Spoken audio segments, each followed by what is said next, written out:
If you had to tell me your most overrated player in the NFL currently, who would that person be? And I want to start. Well, I would like to find my pen first because I am the one who planned on doing this in certain other way. Oh, there it is. I'm all set. Let's start with Lorenzo, my man Lorenzo Reyna. Who is your guy? All right, so you want top to bottom or just the number one? No, just your number one most overrated player in the NBA. Apologies to Seahawk fans. Maybe I don't know how Paul feels about this gentleman, but I got Jamal Adams, number one. And here's why. It's like, I mean, the guy's active as a blitzer and like very aggressive, like up at the line of scrimmage, but I haven't really seen his coverage ability. And he's playing for a defensive. I mean, he realistically is playing for a defensive-minded coach in Pete Carroll, and it's like I haven't seen like the dominance yet. I'm still waiting on it, I feel like. So I think right now it's number one, Jamal Adams. I was leaning towards Josh Norman as my number two. But I don't think he's overrated because I don't know who else still thinks he's good. That's it right there. I mean, Carolina fans told me that Josh Norman wasn't even like the face of that defense. It was that front seven during that Super Bowl year. Yeah, and I also remember that one practice session when Cam Newton beat the brakes off Josh Norman. I mean, I remember that too. Oh my merciness! But yes, they did this. Yo, and dab. How you punch somebody in the face and dab over? That's really something. It's really something. So, all right, Ryan, your most overrated player in the NFL. Yeah, I'm gonna have to say sorry to Lorenzo. I know he covers the Rams. It might be a little bit of heat of the moment with this guy, but I'll go with Matthew Stafford. First of all, he's reminiscent of Jared Goff the last 2 weeks. And you can make the argument 2018 Jared Goff is better than Stafford at this point right now. You look at the numbers. I don't know if you follow Ben Baldwin, who's, with The Athletic. Yes. He posts a lot of charts. Some people call him a nerd, and, he takes it, he always goes against them. But no doubt, you look at the statistics, EPA, expected points added.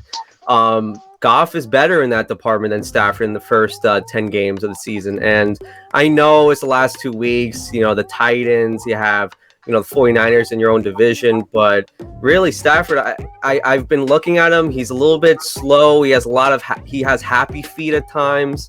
He's throwing into double coverage, a couple times, that miscue in the end zone against the Titans last week. So, I mean, I got to say, NFC North fans will tell you that, yes, when Stafford was on the Lions, you can put a lot of blame on the Lions. But when Stafford was in the league, he was like a 10 to 14 range quarterback. And then once you put him on the Rams, everyone's like, oh, he's MVP, this and that. You look at the statistics, I don't see it. I really don't see it the last 2 weeks. And of course, we still got a lot of games to go. And listen, like this could very well backfire on me. But you lost Robert Woods now. You have Cooper Kupp. You have a couple good, running backs, Darrell Henderson and, Sony Michel. You got a good offensive line. This is the time you got to start looking like a most valuable player. And so far, the first, 8 or so weeks, he looked like it with Stafford. But once you play these, contending teams, you got to look the part. And he didn't look the part against the Cardinals, and he didn't look the part against the Titans or the 49ers. You bring up good points, Ryan, and I'll just say this. The one person who's probably going to be somewhat pissed if he's actually going to watch the show, Aaron Rodgers. And I say that because he went on Pat McAfee earlier this morning defending Matthew Stafford. So I'm not mad about it, but maybe at this point, it's a lot of people that's pissed at Aaron Rodgers, so it's okay. It's whatever for us. Let's let it all go. What about you, Paul? Brian, I thought long and hard about this, and it took me all of 2 seconds to come up with this answer. Jamal Adams. Yeah, Jamal Adams is the guy. Let's go through this for a second, okay? All right, let's go through this for just a moment here. Jamal Adams, wow, he got the first interception of his Seattle Seahawks career against the Green Bay Packers on Sunday. Wow, way to go, Jamal. And then after the game, did they lose 17 squat? He goes on Twitter, meme that, beep. and he picked off Aaron Rodgers. One pick. You lose 17-0. You fall to 3-6. You're telling me mean that? Oh, we did, Jamal. We did on Twitter. You're telling me 3 career interceptions? Oh, now he ties Brian's boy Vince Wilfork for 3 interceptions. Nice job, Jamal. Nice golf clap. Way to go. And guess what? The Seahawks just paid this man 4 years and $70 million. They've reset the safety market. $17.5 million. Wow. You know what? Interception. 1 pick this year for Jamal. You want to know what's even more impressive? Last year, Jamal Adams comes to the Seahawks, 9.5 sacks. The best season ever for a defensive back. Whoa, Jamal. So cool. I've never seen a glorified linebacker do that before. That's cool. Wow, that's pretty cool. Hey, how many sacks do you have this year? Let me look at the stats. 0. Zip and pip. He doesn't have a down sack this year. You're paying $17.5 million for what? You gave up 2 first-round picks for what? That's the greatest trade heist in NFL history. Seahawks, from a Jets guy, thank you. Thank you. Because Jamal Adams is clearly the most overrated player in football. Blitz boy, all of it, glorified linebacker, overrated. That's exactly what he is. Paul's choosing violence. I'm gonna tell you, Paul's choosing violence. there is definitely some disgruntled Jet energy, and in there. And I understand. I get it. I can understand where you're coming from with that. Well, I hate to we didn't do this intentionally to pick on the players from teams that we all cover, but Lorenzo, it's coming. It's coming your way. All right. Odell Beckham. So let's talk about this. The boat. I believe that we literally watched this, and I'm not gonna lie. I'm not gonna sit here and talk like I didn't think that Odell Beckham would be a nice signing for the New England Patriots. I won't say that because I would be lying if I said that. But I will say this: the scramble and the amount of media attention that came with the Odell Beckham sweepstakes, and the fact that we were using the term sweepstakes, let's kind of look at this a little bit deeper.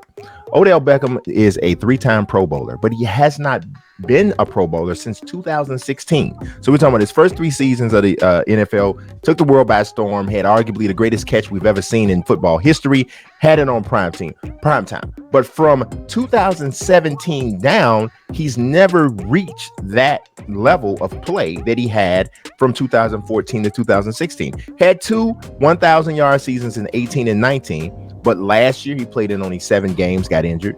This year he's played in a total of 7 games. He has a grand total of 19 receptions this year, and he has yet to find the end zone. Yeah, we can blame it on Baker Mayfield. We can put some of the blame on him, and because he looked like blazing bags of trash against the Patriots on Sunday. We can put some of the blame on him, but we cannot put all of the blame on Baker Mayfield, because quite honestly, one of the most important things that you would like to see is some level of chemistry.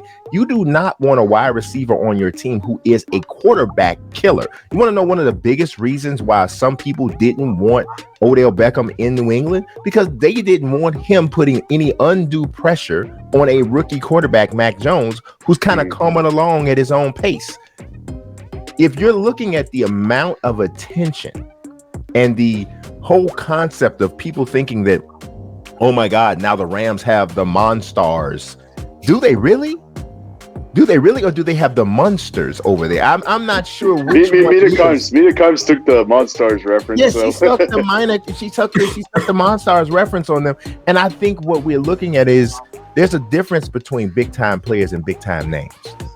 And I think at this point, Odell Beckham Jr., who just turned 30, and who's coming off some significant injuries, and we're talking about lower body injuries, and we're talking about a football player and a wide receiver. So those are significant and have to be considered. So all of those things in decreased production, serious lower body injuries, and a questionable presence from a locker room chemistry standpoint.